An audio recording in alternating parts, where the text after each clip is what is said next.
Assalamualaikum warahmatullahi wabarakatuh. Welcome to Fairy, fun and interactive reading for youth. How is your day? Your day is fun, isn't it? And have you ever heard or read about myth or fairy tale? Or do you know any local legend or folk tale from your area?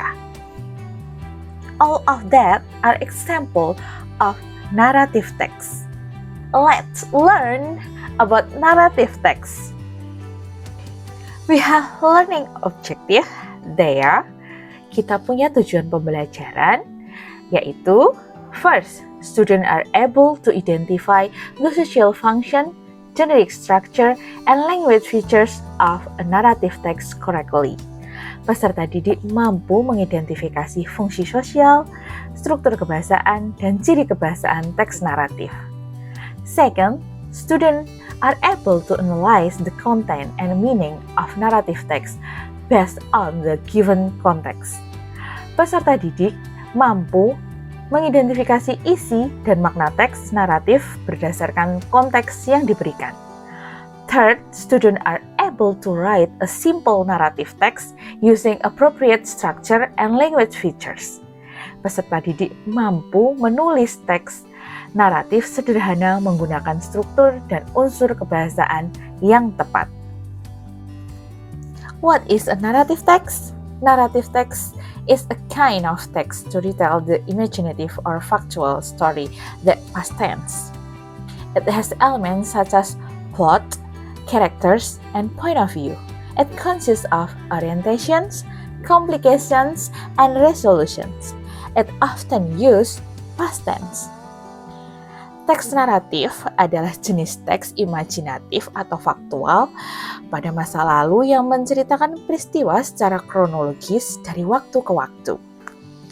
Teks naratif memiliki unsur alur cerita, tokoh, dan sudut pandang.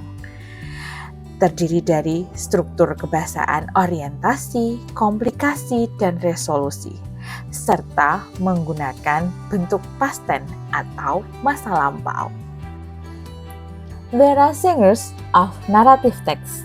Ada beberapa jenis teks naratif, yaitu fable, a story that tells about animals which act and speak like humans. Cerita yang mengisahkan tentang binatang yang berperilaku dan berbicara seperti manusia. Folktale, cerita rakyat, a story passed down from generation to generation, becoming part a community's tradition. Cerita yang diceritakan turun-temurun hingga menjadi tradisi masyarakat. Myth, a traditional story that is believed to be factual or truly happened. Cerita atau mitos yang dianggap benar-benar terjadi. Fairy tale, dongeng, a children's story containing magical or fantastical element and moral message. Cerita anak-anak yang mengandung unsur keajaiban pada tokohnya serta terdapat pesan moral. Legends, legenda, a traditional story that tells about the origin of place or important event. Cerita yang mengisahkan asal-usul dari suatu tempat atau peristiwa penting. Love story, cerita cinta, a romantic story about the struggle to gain the love of the main character. Cerita cinta yang berisi perjuangan untuk mendapatkan cinta tokoh utama. What is the purpose of narrative text? First, to entertain the readers, menghibur pembaca. Second, to amuse the readers, membuat pembaca bahagia. Third, to teach moral value, untuk mengajarkan pesan moral pada pembaca. Fourth, to change social opinion, mengubah anggapan masyarakat umum tentang suatu peristiwa. There are three generic structure of narrative text. First, orientation. It set the scenes and introduces the participants.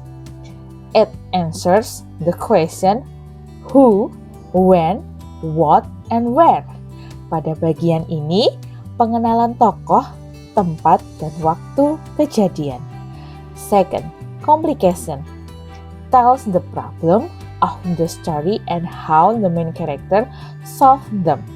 This part includes situation, activities, or events that lead problem to the climax. It shows when the crisis arises. Nah, pada bagian ini, masalah terjadi mulai dari awal sampai dengan selesai yang melibatkan bagaimana tokoh utama menyelesaikan masalahnya. Third, resolution. The crisis is resolved for the better or worse. It shows the end of the story, usually a happy ending. Pada bagian ini adalah akhir cerita atau solusi masalah. Biasanya bisa berakhir bahagia ataupun sebaliknya. Let's see the example of narrative text and analyze the generic structure. The title is Ceprotan. Mari kita lihat contoh teks naratif dan analisis generic structure-nya. Judul teksnya adalah Ceprotan. Paragraf pertama adalah paragraf orientasi yang menceritakan pengenalan tokoh, waktu, dan tempat kejadian. Tokohnya adalah Ki Godek yang sedang membuka lahan untuk dijadikan tempat tinggal, kemudian bertemu dengan Dewi Sekartaji dan Dewi Sukonandi yang melakukan perjalanan spiritual mereka. Kemudian pada paragraf kedua adalah paragraf komplikasi, di mana terjadi masalah yaitu Dewi Sekartaji merasa haus, namun di tempat Ki Godek tidak ada sumber air. Kemudian Ki Godek pergi ke Desa Kala untuk mencari buah kelapa untuk diminum Dewi Sekartaji.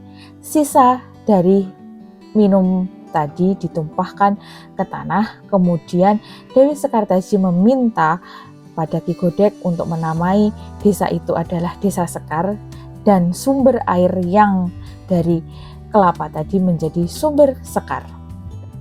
Paragraf ketiga adalah resolusi. Untuk mengingat peristiwa tersebut, masyarakat selalu mengadakan peringatan atau upacara Ceprotan setiap tahunnya untuk mengenang Ki Godek dan Dewi Sekartaji. And then, language features of narrative text. Use adverb of time. Example, once upon a time, one day, etc. Specific character. In narrative text, use specific character, not general. Example, Cinderella, Snow White, Alibaba, etc. Use direct speech. It is to make the story lively. The direct speech uses present tense. Example, Cinderella said, "That is my shoes." Use of adjectives. To build noun groups to describe the people, animals, or thing in the story. Example, old man, beautiful, diligent, etc. Then, use of time, connective, and conjunctions. To sequence event through time. Example, however, although, rather, than. Use of past tense. Example, when, at, met, began. Use of action verb. Example, stood, explained, provided, and smashed.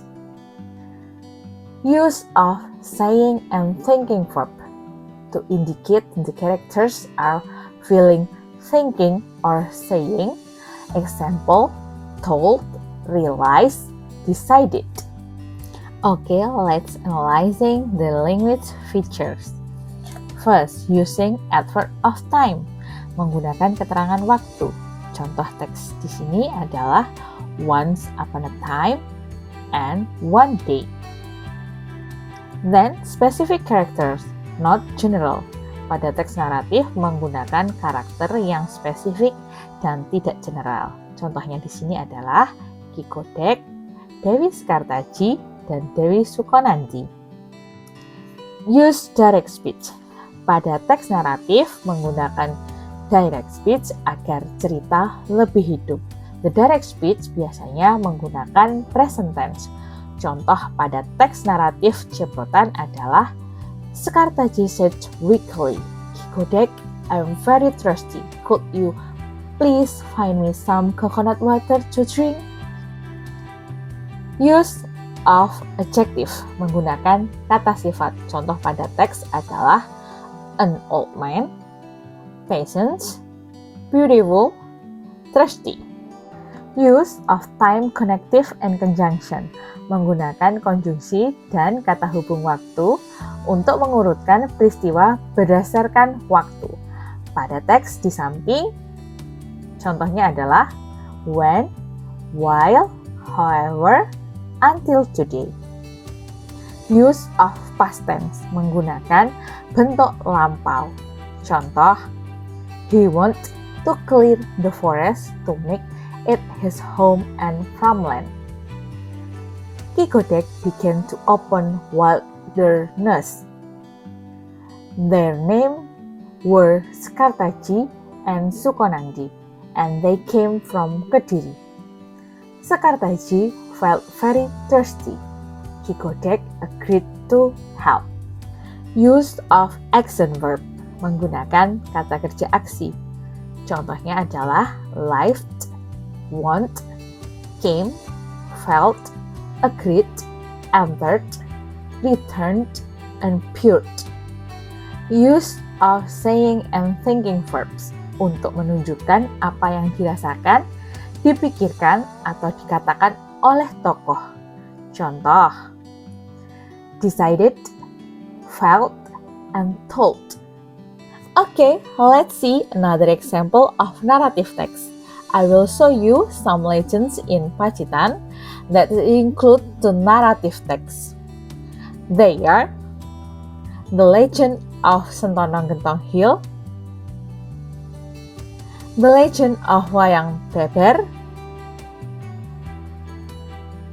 the legend of Ketek Ogleng. Read that text and you can learn more about narrative text. Sampai di sini teman-teman bisa paham ya? That's all my explanation about narrative text. See you next video. Have a nice day. Wassalamualaikum warahmatullahi wabarakatuh. Thank you. Fun and interactive English for a brighter you.